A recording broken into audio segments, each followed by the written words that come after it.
എല്ലാവർക്കും നമസ്കാരം. പ്രിയപ്പെട്ടവരെ, ഞാൻ ദേവരാജ് അമ്പലവൽ. ഒരു പുതിയ വീഡിയോയിലേക്ക് എല്ലാവർക്കും സ്വാഗതം. സാധാരണയായി വയനാട് ജില്ലയിലെ റിയൽ എസ്റ്റേറ്റ് വീഡിയോസാണ് ഞാൻ കൂടുതലായി ചെയ്യാറുള്ളത്. ഇത് വയനാട് ജില്ല വിട്ടിട്ട് നമ്മുടെ അയൽ ജില്ലയായ നമ്മുടെ കണ്ണൂർ ജില്ലയിലേക്ക് നമ്മളൊന്ന് പോവുകയാണ്. കണ്ണൂർ ജില്ലയിലെ അതിമനോഹരമായൊരു കുടിയേറ്റ മേഖല, കുടിയേറ്റ ഗ്രാമമായ ആലക്കോട്, മാനന്തവാടി ഇരിട്ടി വഴി ആലക്കോട് നമ്മൾ മാതാവിൻ്റെ പള്ളിയൊക്കെയാണ് കാണുന്നത്. നല്ലൊരു കുടിയേറ്റ മേഖല, നമ്മളൊരു സിനിമ ലൊക്കേഷനൊക്കെ കാണുന്ന പോലെ ഒരു സൂപ്പർ പള്ളി, നല്ല ഭക്തി സാന്ദ്രമായൊരു പള്ളി, നല്ലൊരു അന്തരീക്ഷം, നല്ലൊരു കുടിയേറ്റ മേഖലയുടെ കറക്റ്റ് പിക്ചറുകളാണ്. നല്ലൊരു ഏരിയ. അപ്പോൾ ഇത് കണ്ണൂർ ജില്ലയിലെ സുന്ദരമായൊരു കുടിയേറ്റ മേഖലയാണ്. ആലക്കോട് എന്നൊരു ഗ്രാമമാണ്. അവിടേക്കാണ് നമ്മളിന്ന് വീഡിയോ പകർത്താൻ വേണ്ടി പോകുന്നത്. ഒരു 4 ഏക്കർ 40 സെൻറ്റിൻ്റെ വിശേഷങ്ങളാണ് നിങ്ങളുമായിട്ട് പങ്കുവയ്ക്കുന്നത്. ഇത് ആലക്കോട് ഗ്രാമം. നമ്മളപ്പം യാത്ര KSRTC ബസ്സിൽ മാനന്തവാടിയിൽ നിന്ന് ഇരിട്ടി വഴി ആലക്കോട് വന്നിറങ്ങി. ഒരു സുഹൃത്ത് ഓട്ടോറിക്ഷയിലെ സുഹൃത്തിൻ്റെ കൂടെ നമ്മളങ്ങനെ പോവുകയാണ്. ആലക്കോട് നിന്ന് നമ്മൾ എത്തേണ്ടത്, നമ്മൾ ഒറ്റത്തായി എന്ന ഗ്രാമം കഴിഞ്ഞ് അടുത്ത സ്ഥലത്തേക്കാണ് നമുക്ക് എത്തേണ്ടത്. അപ്പോൾ നമ്മൾ ആലക്കോട് നിന്ന് അങ്ങനെ ഒറ്റത്തായി എത്താനായി. ആലക്കോടിൽ നിന്നും ഒരു 5 കിലോമീറ്റർ ദൂരത്തിലാണ് ഈ സ്ഥലം സ്ഥിതി ചെയ്യുന്നത്. അപ്പോൾ നമ്മൾ തൊട്ടടുത്ത സ്ഥലം എന്ന് പറഞ്ഞാൽ ഒറ്റത്തായി എന്ന് പറഞ്ഞ സ്ഥലമാണ്. ഒറ്റത്തായി നിന്ന് നമ്മൾ നേരെ അങ്ങോട്ട് ഇങ്ങനെ ചെറിയൊരു ആ ഒരു മലയോര മേഖലയുടെ ആ ഒരു നല്ലൊരു ഗ്രാമത്തിൻ്റെ അന്തരീക്ഷമാണ്. ഒറ്റത്തായി ആണ് ഇപ്പം എത്തിയിരിക്കുന്നത്. ഇവിടെ നമ്മളങ്ങനെ പോവുകയാണ്, നമ്മുടെ ഏരിയയിലേക്ക് പോവുകയാണ്. നമ്മളങ്ങനെ ചെറിയൊരു കയറ്റാണ്. അപ്പം ഇത് ഏകദേശം കണ്ണൂർ ജില്ലയിൽ ഉൾപ്പെടുന്നത്. ആ പോകുന്ന വഴിക്കുള്ള പിന്നെ ചെറിയൊരു വെള്ളച്ചാട്ടമൊക്കെയാണ് കാണുന്നത്. അവിടെ നിർത്തി, നമ്മൾ ഓട്ടോറിക്ഷ സുഹൃത്ത് നമുക്ക് അവിടെ നിർത്തി തന്നു. നമ്മൾ അത് നമ്മളെ പ്ലോട്ട് എത്താനായിട്ടോ, ഏകദേശം എത്താനായ അതിൻ്റെ അടുത്ത് തന്നെയുള്ള ഒരു നല്ല ചെറിയൊരു ഭംഗിയുള്ള വെള്ളച്ചാട്ടമാണ്. ഉള്ളിലേക്കൊക്കെ ലോങ് കാഴ്ച കിട്ടുന്നുണ്ട്. അപ്പോൾ അത് കണ്ണൂർ ജില്ലയിലാണ് ഇതുള്ളത്. കണ്ണൂരിലേക്ക് ഇവിടുന്ന് ഏകദേശം ഒരു 45-46 കിലോമീറ്റർ ദൂരമുണ്ട് നമ്മുടെ ഈ സ്പോട്ടിൽ നിന്ന്, ഈ സ്ഥലത്തു നിന്ന്. ഇതിൻ്റെ തൊട്ട ടൗൺ എന്ന് പറഞ്ഞാൽ തളിപ്പറമ്പൊക്കെ ഇതിൻ്റെ തൊട്ട ടൗണാണ്. തളിപ്പറമ്പ് ഇതിൻ്റെ തൊട്ടടുത്ത ടൗണാണ്. നമുക്കിപ്പം ഇവിടെ പിന്നെ പറയുകയാണ്, ആലക്കോട് ടൗൺ നല്ല വലിയൊരു ടൗണാണ്. ആലക്കോട് നല്ല വലിയൊരു ടൗൺ തന്നെയാണ് ആലക്കോട്. അപ്പോൾ നമ്മൾ ഇത് ഏകദേശം ഇവിടെ ഈ മേഖലേനെ പറ്റി പറയുകയാണെങ്കിൽ കുടിയേറ്റ മേഖല തന്നെയാണ്. ആലക്കോട് എന്ന് പറഞ്ഞാൽ ഒരു ശരിയായ കേരളത്തിലൊരു കുടിയേറ്റ മേഖലയാണ്. നമ്മൾ ആ പറമ്പിലേക്ക് പോയിക്കൊണ്ടിരിക്കുക കേട്ടോ. നമ്മൾ ആ സ്പോട്ടിൽ എത്താനായി. പഴയ കാലഘട്ടത്തിൽ പിന്നെ ഒരു പൂഞ്ഞാർ രാജകുടുംബത്തിലെ രാമവർമ്മ രാജാവാണ് ഈ ആലക്കോടിനെ ഇത്രയും പുരോഗതിയിലേക്ക്, ആലക്കോടിൻ്റെ വികസന നായകൻ പൂഞ്ഞാർ രാജകുടുംബത്തിലെ രാമവർമ്മ രാജാവെന്നൊക്കെയാണ് പറയപ്പെടുന്നത്. ഇവിടുത്തെ വികസനത്തിൻ്റെ ചുക്കാൻ പിടിച്ച ഒരാളായിട്ട് എല്ലാവരും അതാ പറയുന്നത്. അവരുടെ ഒരു കോളിയോട് എസ്റ്റേറ്റൊക്കെ ഇവിടെ ഉണ്ടായിരുന്നു. അതൊക്കെ ഇപ്പോൾ ഏറ്റെടുത്ത് പ്ലാന്റേഷനൊക്കെ ആയിട്ട് നടത്തുകൊണ്ടിരിക്കുകയാണ്. നമ്മളെ സ്പോട്ടിൽ എത്തിയിട്ടോ, കഥ പറഞ്ഞുകൊണ്ട് നമ്മളെ സ്പോട്ടിലേക്ക് എത്തി. പിന്നെ ആലക്കോടിനെ പറ്റി പറയുകയാണെങ്കിൽ നമുക്ക് നമ്മളെ ഒളിമ്പ്യൻ MD വത്സമേൻ്റെയൊക്കെ നാടാണ് ആലക്കോട്. അപ്പോൾ നമുക്ക് നമ്മളെ കാര്യത്തിലേക്ക് വരാം. ഇതാണ് നമ്മുടെ 4 ഏക്കർ 40 സെൻറ്റ് സ്ഥലം. കണ്ണൂർ ജില്ലയിലെ ആലക്കോടിലാണ് ഇതുള്ളത്. നല്ലൊരു കൃഷിസ്ഥലം. ഇതിൽ പ്രധാനപ്പെട്ട കൃഷിയായിട്ടുള്ളതെന്ന് പറഞ്ഞാൽ കൊക്കോ, തെങ്ങ്, വാഴ, അതൊക്കെയാണ് കൂടുതലായിട്ട് കൃഷി ചെയ്തിട്ടുള്ളത്. കൊക്കോ നിറച്ചുണ്ട്, ഒരു 10-80 മരത്തിൽ കൂടുതലുണ്ട്. പിന്നെ റബ്ബറും ഉണ്ട് കേട്ടോ, കൂട്ടത്തിൽ റബ്ബറും ഉണ്ട് കൃഷിയായിട്ട്. ഈ 4 ഏക്കർ 40-ൽ 1 ഏക്കറിൻ്റെ കൂടുതൽ 100 മരത്തിൽ കൂടുതൽ റബ്ബറുണ്ട്. റബ്ബർ, തെങ്ങ്, കൊക്കോ, അതാണ് പ്രധാനപ്പെട്ട കൃഷി. കൂടാതെ ഇടവിളകളായിട്ട് വാഴയും പിന്നെ കുറേ ഫ്രൂട്ട്സിൻ്റെ ചെടികളും ഒക്കെ ഉണ്ട്. അപ്പോൾ നമ്മളവിടെ ഇത് ഒരു വീടുമുണ്ട്. ഒരു നല്ല സൗകര്യമുള്ളൊരു ഇവിടെ താമസിക്കാനും ഇവിടുത്തെ കൃഷിക്കുള്ള സാധനം ഗോഡൗണൊക്കെ ആയിട്ട് ഉപയോഗിക്കാൻ പറ്റിയൊരു വീട്. ഇടയ്ക്കിടയ്ക്ക് നമ്മൾ ഓരോ പ്ലാവും മാവും ഒക്കെ അതിൻ്റെ ഇടയ്ക്ക് കടന്നു പോകുന്നുണ്ട്. നല്ലൊരു കുന്നിൻ്റെ വ്യൂ അപ്പുറത്തേക്ക് കിട്ടുന്നുണ്ട്.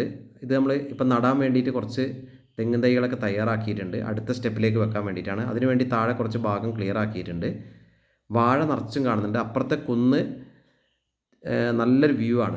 അപ്പുറത്തെ കുന്നിലേക്ക് നമ്മൾ വയനാട്ടിൽ നിന്നൊക്കെ കാണുന്ന പോലെ തന്നെ ഒരു ചെറിയൊരു കോടയും ഇതൊക്കെ ഉണ്ട്. പിന്നെ ധാരാളം ഫ്രൂട്ട്സിൻ്റെ ചെടികൾ ഉണ്ട്. ഇത് നമ്മൾ പറഞ്ഞ വീട്, ഇതിൻ്റെ അകത്തുള്ള വീടാണിത്. ഈ 4 ഏക്കർ 40 സെൻറ്റ് സ്ഥലത്തുള്ള വീടാണ് ഇപ്പോൾ കാണുന്നത്. അത് വളവും കാര്യങ്ങളൊക്കെ പറമ്പിലേക്ക് ഇടാനുള്ള വളമൊക്കെ അവിടെ വാങ്ങി വെച്ചിട്ടുണ്ട്. കൊക്കോ മരമാണ് നമ്മൾ കണ്ടുകൊണ്ടിരിക്കുന്നത്. കൊക്കോ ധാരാളം കായ്ച്ച് കിടക്കുന്നുണ്ട് എല്ലാത്തിലും. പിന്നെ ഇത് തെങ്ങുകൾ ഇടയ്ക്ക് പല പ്രായത്തിലുള്ള തെങ്ങുകളുണ്ട്. ഇതൊരു ചാമ്പയ്ക്കേൻ്റെ മരം, നല്ല വലിയൊരു ചാമ്പയ്ക്കേൻ്റെ മരം അവിടെ ഉണ്ട്. നിറച്ച് ചാമ്പ കാഴ്ച ഇപ്പം വീണ് തീരാനായ സ്ഥിതിയിലായി ഉണ്ട്. പിന്നെ അതാ നമ്മൾ കാണുന്ന പോലെ വാഴയുണ്ട്, തെങ്ങ് ധാരാളമുണ്ട്. തെങ്ങ് മുകൾ ഭാഗത്താണ്, തോട്ടത്തിൻ്റെ മുകൾ ഭാഗത്തേക്ക് കുറച്ച് കൂടുതലായിട്ടുണ്ട്. തെങ്ങ് ധാരാളമുണ്ട്, നല്ല വിളവ് നൽകുന്ന നല്ല ഇനം തെങ്ങുകളാണുള്ളത്. പിന്നെ നമ്മൾ പറഞ്ഞ പോലെ തെങ്ങ് ധാരാളം ചെറിയ തൈകൾ, കണ്ടമാനം തെങ്ങ് തൈകൾ വെച്ചിട്ടുണ്ട് പറമ്പിൽ. അപ്പം നമ്മൾ ആ തെങ്ങുകളാണ് ഇപ്പോൾ കണ്ടുകൊണ്ടിരിക്കുന്നത്. തെങ്ങുകളൊക്കെ കണ്ട് നമ്മൾ ആ പറമ്പിൻ്റെ ഉള്ളിൽ കൂടെയുള്ള കാഴ്ചകളാണ്. കൊക്കോ ആണ് നമ്മൾ കണ്ടുകൊണ്ടിരിക്കുന്നത്. കൊക്കോ അതാ നമ്മൾ കണ്ട് കാഴ്ച കിടക്കുന്ന കൊക്കോകളൊക്കെ നമുക്ക് നോക്കാം. കൊക്കോ ഏകദേശം കിലോ 130 രൂപയ്ക്കാണ് ഇപ്പോൾ മാർക്കറ്റുള്ളത്. അപ്പോൾ നമ്മൾ കണ്ടില്ല, കൊക്കോ നിറച്ച് കാഴ്ച കിടക്കുന്നുണ്ട്. ഏകദേശം ഒരു മഞ്ഞ കളറാകുമ്പോഴാണ് കൊക്കോ പാകമാവുന്നത്. ആ സമയത്താണ് നമ്മൾ മാർക്കറ്റിലേക്ക് ഇത് കൊണ്ടുപോയി വിൽക്കുന്ന ആ ഒരു പാകമാവുന്നത്. ഇത് നിറച്ച് പച്ച, ഏകദേശം ഒരു മീഡിയം മൂപ്പിലേക്ക് വന്നു തുടങ്ങുന്ന കൊക്കോൻ്റെ കായ്കളാണ് നമ്മൾ കണ്ടുകൊണ്ടിരിക്കുന്നത്. പിന്നെ വാഴ നമ്മൾ കണ്ടില്ലേ, വാഴ നിറച്ചും വാഴയുണ്ട്, അതിൽ നിന്നൊരു വരുമാനമുണ്ട്. അപ്പോൾ നമുക്ക് ആ പറമ്പിൻ്റെ ഉള്ളിൽ കൂടെയൊക്കെ ഒന്ന് ഇങ്ങനെ പോയി നോക്കാം. ഈ പറമ്പ് നമ്മൾ 4 ഏക്കർ 40 സെൻറ്റ് പറമ്പ്, അതിൻ്റെ കാഴ്ചകൾ ഏകദേശം നമ്മൾ പറയുകയാണെങ്കിൽ 80-ന് മുകളിൽ 100ഓളം കൊക്കോ ഉണ്ട്, 100ഓളം തെങ്ങിൻ തൈകൾ ഇപ്പോൾ കായ്ക്കുന്നതുണ്ട്. കൂടാതെ പുതിയത് വെച്ചതും കുറേ ഉണ്ട്, റബ്ബറുണ്ട്. പിന്നെ ഈ പറമ്പിൻ്റെ ഇതപ്പോൾ അവിടെയുള്ള നേരത്തെ നമ്മൾ കണ്ട വീടാണ്, അതിൻ്റെ ഒരു ഇപ്പുറത്തുള്ള കാഴ്ചകളാണ്. ചെറിയൊരു മഴയൊക്കെ ഇങ്ങനെ ചാറുന്നുണ്ട്. അപ്പം നമ്മൾ ആ ഇതിൽ പിന്നെ ഈ പറമ്പിൻ്റെ മുകൾ വശത്ത് ചെറിയൊരു വെള്ളച്ചാട്ടം, നമ്മൾ അതിർത്തി കൂടെ ചെറിയൊരു വെള്ളച്ചാട്ടം ഇങ്ങനെ വെള്ളം ഒഴുകിയിട്ട് താഴത്തെ പറമ്പിൻ്റെ മുൻവശം, ഈ കാണുന്ന വീടിൻ്റെ മുൻവശം താഴെ കാണുന്ന അതിർത്തിയിലും ചെറിയൊരു തോടാണ്. നമുക്ക് വെള്ളം കയറുന്ന പ്രശ്നമൊന്നുമില്ല. ഇത് നമ്മൾ നേരത്തെ പറഞ്ഞ പോലെ നടാൻ തയ്യാറാക്കി വെച്ച തെങ്ങിൻ തൈകൾ അവിടെ ഉണ്ട്. തെങ്ങ് തയ്യാറാക്കി വെച്ചാണ് ഇത് ഉടൻ തന്നെ നടാൻ വേണ്ടിയിട്ട് സെറ്റാക്കി വെച്ചിട്ടുള്ള സാധനങ്ങളാണ്. പിന്നെ നമ്മൾ ആ മുകളിലത്തെ കാഴ്ച, ഒരു ആകാശ കാഴ്ചകൾ, ആ തെങ്ങിൻ്റെ കാഴ്ച കിട്ടാൻ വേണ്ടി ഇങ്ങനെ കാണിച്ചാണ്. അപ്പുറത്തെ കുന്നുകൾ നല്ല കുന്നാണ്. ഇവിടെ നമ്മൾ പറഞ്ഞില്ല, നേരത്തെ പറഞ്ഞ പോലെ പ്ലാവ്, മാവ് അങ്ങനത്തെ ഇടവിളകൾ ധാരാളമുണ്ട്. ഇനി ഈ പറമ്പിലൊരു കുളമുണ്ട്. ഒരു കുളവും നമ്മളിപ്പം കാണിക്കാൻ പോകുന്നുണ്ട്. കുളം, നമ്മൾ ആ കുളത്തിൻ്റെ കാഴ്ചകൾ ഇപ്പോൾ കാണിക്കുന്നുണ്ട്. അതൊരു ഇപ്പം മഴ ആയതിനാൽ കുറച്ച് കാട് കയറിയതുകൊണ്ട് അത് ക്ലീൻ ചെയ്തിട്ടില്ല. ക്ലീൻ ചെയ്താൽ ഇതൊരു റംബൂട്ടാൻ്റെ തൈ അവിടെ ഉണ്ട്. അങ്ങനെ കുറേ ഫ്രൂട്ട്സിൻ്റെ തൈകൾ, മാവും റംബൂട്ടാൻ, അങ്ങനെ പല സാധനങ്ങൾ അതിൻ്റെ ഇടയ്ക്ക് ഇങ്ങനെ കടന്നു പോകും. പുതിയതായി വെച്ച തെങ്ങിൻ തൈകളൊക്കെ നമ്മൾ ഈ കാഴ്ചയുടെ ഇടയിൽ കൂടെ നമുക്ക് കാണാം. ഇത് അച്ചാറിന് പറ്റിയ 2 തരം നാരങ്ങ, ഓരോ നാട്ടിലും ഓരോ പേരുകളിൽ പറയുന്ന നാരങ്ങ ഇനങ്ങളാണ്. അപ്പോൾ അച്ചാറിന് ബെസ്റ്റാണിത്. അപ്പോൾ ആ 2 വലിയ മരങ്ങളുണ്ട് അവിടെ. നല്ലൊരു ആംബിയൻസ് ഉണ്ട്. ആ മരമൊക്കെ കാണാനും അതിൻ്റെ ചുവട്ടിൽ കൂടെ നടക്കാനൊക്കെ നല്ലൊരു ഭംഗിയുള്ളൊരു സ്ഥലമാണ്. അത് ഇപ്പോൾ ചെറിയൊരു മഴയും കൂടെ ചേർന്നുകൊണ്ട് നല്ലൊരു ഫീല് കിട്ടുന്നുണ്ട് അവിടെയൊക്കെ.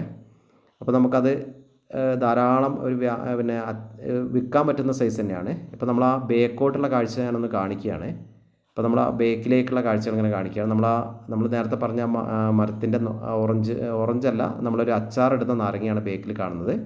അതിൻ്റെ സൈഡിലാണ് ഇപ്പം നിൽക്കുന്നത് നമ്മൾ. അപ്പോൾ ആ കാഴ്ചയാണ് കാണുന്നത്. നേരേതായി കാണുന്നത് ആണ് നമ്മൾ പറഞ്ഞ ഓറഞ്ചിൻ്റെ തൈകൾ. അപ്പം അച്ചാറിടുന്ന നാരങ്ങ. അപ്പോൾ നമുക്കിനി നേരെ താഴോട്ട് പോവാം. ഇങ്ങനെ ഈ പറമ്പിൻ്റെ താഴെ ഭാഗത്തെ കാഴ്ചകളും കൂടെ കാണിച്ചു തരാം. ഇത് നമ്മൾ പറമ്പിൻ്റെ നടുവിലാണ് നമ്മളിപ്പോൾ നിൽക്കുന്നത്. ഇത് നേരെ അപ്പുറത്തെ കുന്നാണ്. ഈ പറമ്പിൻ്റെ അപ്പുറത്തെ കുന്നാണ് ഇപ്പോൾ കാണുന്നത്. മറ്റേ വശം അവിടെ നമ്മൾ അതിർത്തി ഏകദേശം ഇതിൻ്റെ താഴെ ഒരു ചെറിയ തോടാണ്. അപ്പുറത്ത് കാണുന്ന തെങ്ങിൻ തോട്ടവും അപ്പുറത്തെ കുന്നുമാണ് ഇവിടെ താഴേന്ന് നമ്മൾ കാണുന്നത്. ഈ വലത്തെ സൈഡിലും ഏകദേശം അതിർത്തിയിലാണ് നമ്മളിപ്പോൾ നിൽക്കുന്നത്. കുറച്ച് ആ കാണുന്ന മരങ്ങൾ കഴിഞ്ഞാൽ അതിർത്തിയാണ്. കുറേ തേക്കിൻ്റെ തൈകളുണ്ട്, നല്ല നല്ല തേക്കുണ്ട്. തേക്കും നല്ല വില കിട്ടുന്ന മരമാണല്ലോ. അപ്പം തേക്ക് തൈകളുണ്ട്, ധാരാളം തെങ്ങിൻ തൈകളുണ്ട്. നമ്മൾ ആ കുളത്തിൻ്റെ ഭാഗത്തേക്ക് നമുക്കൊന്ന് പോയി നോക്കാം. കുളം പക്ഷേ ഈ മഴേൻ്റെ പ്രശ്നം കാരണം കുറച്ച് കാട് കയറിയുകൊണ്ട് അങ്ങനെ നമ്മൾ മാവിൻ തൈകളൊക്കെ കണ്ടുകൊണ്ടാണ് നമ്മൾ പോകുന്നത്. അപ്പോൾ അവിടെ ചെറുങ്ങനെ ഒരു കാട് കയറി കിടക്കുന്നുണ്ട്. കുളം നമുക്ക് ശരിക്കും അങ്ങോട്ട് കാണാൻ പറ്റില്ല. ആ ഏരിയയിലേക്കൊന്ന് വൃത്തിയാക്കിയാൽ, കാട് വെട്ടിയാൽ മാത്രമേ നമുക്ക് അങ്ങോട്ട് കടക്കാൻ പറ്റുള്ളൂ. അപ്പോൾ ആ ഏരിയയിലേക്ക് നമുക്കൊന്ന് പോയി നോക്കാം. അതിർത്തി അവിടെ കാണാം. ആ വലതുവശത്ത് കുറച്ച് ഉള്ളിലേക്ക് കാണുന്ന ബേക്കിൽ കാണുന്ന റബ്ബർ മരങ്ങൾ ഇതിൽ പെട്ടാണ്.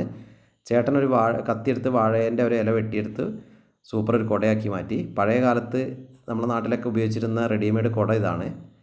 ഇല വെട്ടുക, തലയിൽ വെച്ചാൽ ഒരു തുള്ളി വെള്ളം കൊള്ളൂല. അപ്പം അതപ്പോൾ പഴയ കാലമൊക്കെ ഓർമ്മ വന്നു. ആ ഒരു ചേട്ടൻ ഒരു സെക്കൻഡ് കൊണ്ടൊരു കുട അവിടെ ഉണ്ടാക്കി. അപ്പം ഇവിടെയാണ് നമ്മൾ കുളം ഉള്ളത്. ഈ ഭാഗത്താണ് കുളം. അപ്പുറത്ത് നമ്മൾ അതിർത്തിയാണ്. അവിടെ അതിൻ്റെ ഉള്ളിൽ കൂടെ നമ്മളൊരു നീല കമ്പിവേലി ഇപ്പോൾ കാണാൻ പറ്റും നമുക്ക്. ഈ നീല കമ്പിവേലിയാണ് ഇത്. ഈ തോട്ടത്തിൻ്റെ ഒരു ഹൈലൈറ്റാണ്. ചുറ്റുവശവും ഈ കമ്പി വേലി ഇട്ടിട്ടുണ്ട്, ഈ നെറ്റ് വേലി ഇട്ടിട്ടുണ്ട്. നമ്മൾ 4 ഏക്കർ 40 സെൻറ്റ് സ്ഥലവും സേഫ്റ്റിയാക്കി വെച്ചിട്ടുണ്ട്. അപ്പോൾ നമ്മളിപ്പോൾ റോട്ടിൽ ആ സൈഡിൽ കൂടെ നമ്മൾ റോട്ടിലേക്ക് കയറി, റോട്ടിൻ്റെ മുകൾ വശത്തുള്ളൊരു വീടാണ്, അതും കൊടുക്കാനുള്ളതാണ്. ഒരു 2.5 ഏക്കർ സ്ഥലവും ആ വീടും കൊടുക്കാനുണ്ട്. അതിൻ്റെ ഡീറ്റെയിൽസ് ഞാൻ വേറൊരു വീഡിയോ ചെയ്യുന്നുണ്ട്. നമ്മളപ്പം മുകൾ വശത്ത് കാണുന്ന തോട്ടം നമ്മൾ കൊടുക്കാനുള്ള 2.5 ഏക്കറും ഇതാണ് നമ്മുടെ തോട്ടം. ഈ റബ്ബർ കാണുന്ന തോട്ടം നമ്മളതാണ്. ഈ ഭാഗത്ത് മുകൾ വശത്താണ് കുറച്ച് റബ്ബർ ഉള്ളത്. 100ഓളം റബ്ബർ തൈകൾ വെട്ടാൻ റെഡിയായ റബ്ബറാണുള്ളത്. അപ്പോൾ ഈ കാണുന്ന പറമ്പ് നമ്മളതാണ്. അപ്പം സുഹൃത്തുക്കളെ, നമ്മൾ ഈ പറഞ്ഞ പോലെ മൊത്തത്തിൽ 4 ഏക്കർ 40 സെൻറ്റ് സ്ഥലമാണുള്ളത്. നമുക്ക് അഡീഷണൽ വേണമെങ്കിൽ ഒരു 2.5 ഏക്കർ സ്ഥലം മുകളിൽ കിട്ടാനുണ്ട്. ഇതിന് ചോദിക്കുന്നത് സെൻറ്റിന് 25,000 രൂപയാണെങ്കിലും വില നെഗോഷ്യബിളാണ്, വില കുറയും. അപ്പം നല്ലൊരു കൃഷി സ്ഥലം, നല്ലൊരു ഫാം, അങ്ങനത്തെ ഒരു ആംബിയൻസിൽ ഇതിൻ്റെ തൊട്ടപ്പുറത്തെ ഭാഗത്ത് റിസോർട്ട് കാര്യങ്ങളൊക്കെ അപ്പുറത്തെ കുന്നിലൊക്കെ ഉണ്ട്. അങ്ങനത്തെ എല്ലാ പർപ്പസിനും പറ്റിയൊരു നല്ലൊരു ഭംഗിയുള്ള സ്ഥലമാണ്. അപ്പം ഇതാണ് നമ്മുടെ ഈ പറമ്പിൻ്റെ കാഴ്ച. നമുക്ക് ഒന്നും കൂടെ ഒന്ന് കാണാം. നമ്മൾ ആ പറമ്പിൻ്റെ ചേട്ടന് അവിടെ ലോക്ക് ചെയ്യാൻ മറന്നോ എന്നൊരു ഡൗട്ടുള്ളതുകൊണ്ട് നമ്മളൊന്നും കൂടെ അങ്ങോട്ട് പോവുകയാണ്. നമ്മൾ അവിടെ നിന്ന് ലോക്ക് ചെയ്ത് ഇങ്ങോട്ട് കയറിയതാണ്. എന്നിട്ട് നമുക്ക് ആ വേലി ഒന്ന് കാണിച്ചു തരാൻ പറഞ്ഞുകൊണ്ട് ചേട്ടൻ ഒന്നും കൂടെ തുറക്കുകയാണ്. നമുക്ക് ആ ഉള്ളിലത്തെ കമ്പിവേലി ഒന്നും കൂടെ നമുക്കൊന്ന് കാണാൻ വേണ്ടിയിട്ട്, കമ്പിവേലിൻ്റെ കാര്യം വിശദീകരിക്കാൻ വിട്ടുപോയി. അപ്പോൾ നമ്മൾ ഒന്നും കൂടെ ജസ്റ്റ് ഒന്ന് തുറന്നിട്ട്, ഇതാണ് നമ്മുടെ പറമ്പിലേക്ക് വരുന്ന വഴി. നമ്മളിപ്പോൾ പറഞ്ഞ നമ്മളെ തെങ്ങിൻ തോട്ടം കൂടെ നമുക്കൊന്നും കൂടെ കാണാം. ആ ഒരു സമയത്തിനുള്ളിൽ മുകളിലത്തെ നമ്മളെ തെങ്ങ് നല്ല ധാരാളം തെങ്ങുകളാണ് ഈ പറമ്പിലുള്ളത്. 100-ൽ കൂടുതൽ തെങ്ങുണ്ട്. കായ്ച്ചു കിടക്കുന്ന തെങ്ങുണ്ട്, പുതിയത് വെച്ചതുമുണ്ട്. അപ്പോൾ ഇത് വലതുവശത്ത് നമ്മളെ കമ്പിവേലി നമുക്ക് കാണാൻ പറ്റുമല്ലോ. കമ്പിവേലി ഫുള്ളായിട്ട് 4 ഏക്കർ 40 സ്ഥലത്തും 4-40 ഫുള്ളായിട്ട് കമ്പിവേലി ഇട്ടിട്ടുണ്ട്. പിന്നെ ഇത് നമ്മൾ നേരത്തെ പറഞ്ഞ പോലെ കൊക്കോ തൈകൾ നല്ല ഇനം കൊക്കോകൾ നിറച്ചും കായ്ച്ചു കിടക്കുന്നുണ്ട്. കുറേ പറിച്ച് വിളവെടുത്ത തൈകളാണ്. ഇതാണ് നമ്മളെ തെങ്ങിൻ തോട്ടം. 100-ൽ കൂടുതൽ തെങ്ങുകൾ, നല്ല കായ്ഫലമുള്ള തെങ്ങുകളുണ്ട്. ഇത് ചെറിയൊരു പാറയൊക്കെ ആയിട്ട്, ഇവിടെ ആ ഭാഗത്ത് മാത്രം ചെറിയൊരു പാറയൊക്കെ ആയിട്ട് അതൊരു ഭംഗിയാണ്. ഒരു ലാൻഡ്സ്കേപ്പൊക്കെ വെച്ച് വരുത്തിയാൽ ഒരു ടൂറിസത്തിനൊക്കെ പറ്റിയ മോഡലൊക്കെ ആക്കിയെടുക്കുക. അപ്പം എൻ്റെ ചാനലിൻ്റെ പേര് ദേവരാജ് വയനാട് എന്നാണ്. എൻ്റെ ചാനൽ നിങ്ങൾ സബ്സ്ക്രൈബ് ചെയ്യുക. റിയൽ എസ്റ്റേറ്റ് സംബന്ധമായ എല്ലാ ആവശ്യങ്ങൾക്കും ദേവരാജ് അമ്പലവേൽ എന്ന ചാനലുണ്ട്, ദേവരാജ് വയനാട് എന്ന ചാനലുണ്ട്. അപ്പോൾ നിങ്ങൾ എൻ്റെ ചാനലൊന്ന് സബ്സ്ക്രൈബ് ചെയ്യുക. ഇതിന് ആവശ്യപ്പെടുന്ന വില ഒരു 4 ഏക്കർ 40 സെൻറ്റാണുള്ളത്. ഒരു സെൻറ്റിന് ആവശ്യപ്പെടുന്നത് 25,000 രൂപയാണെങ്കിലും വില കുറയും, നെഗോഷ്യബിളാണ്. അപ്പോൾ വിശദമായ വിവരങ്ങൾക്ക് നിങ്ങൾ എൻ്റെ ഫോൺ നമ്പറിൽ വിളിക്കുക, 94 95 36 57 30. അപ്പോൾ വീഡിയോ നിങ്ങൾ മുഴുവനായിട്ട് കാണുക. അപ്പോൾ വീഡിയോ കാണുന്ന എല്ലാവർക്കും നന്ദി, നമസ്കാരം. ദേവരാജ് അമ്പലവേൽ.